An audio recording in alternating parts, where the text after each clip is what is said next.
নমস্কার বন্ধুরা, আজ আমি তোমাদের দেখাবো তোমরা কিভাবে লাউ বা কুমড়োর বীজ থেকে চারা তৈরি করবে। তার জন্য দেখো বন্ধুরা, এখানে লাউয়ের বীজ নিয়েছি। লাউয়ের বীজগুলো একটা গ্লাসে জলের মধ্যে ভিজিয়ে দিলাম। আর এখানে দেখো, এটা কুমড়োর বীজ। কুমড়োর বীজটা এই জলের মধ্যে ভিজিয়ে দেব। আর আমি কিন্তু এখানে বীজগুলো 20 ঘন্টা ভিজিয়ে রাখবো। তোমরা কিন্তু চাইলে 7 থেকে 8 ঘন্টাও ভিজিয়ে রাখতে পারো। দেখো বন্ধুরা, 20 ঘন্টা পরে ফিরে এলাম। এখানে আমি দুটো বক্স নিয়েছি। বক্সের মধ্যে টিস্যু পেপার বিছিয়ে নিয়েছি।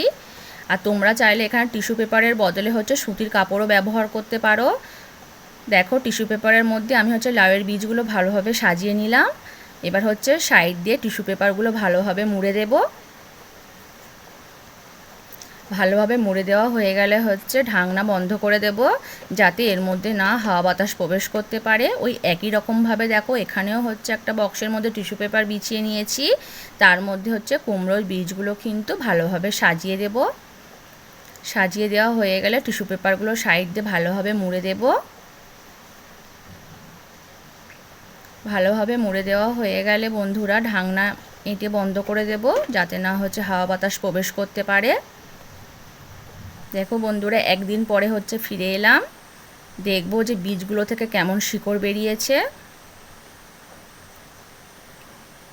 এটা বন্ধুরা লাউয়ের বীজ। দেখো কত সুন্দর শিকড় বেরিয়েছে। আর এখানে কিন্তু প্রত্যেকটা বীজ থেকেই শিকড় হয়েছে, মাত্র দুটো বীজ থেকে কিন্তু শিকড় হয়নি। দেখো শিকড় হয়েছে কত বড় বড়।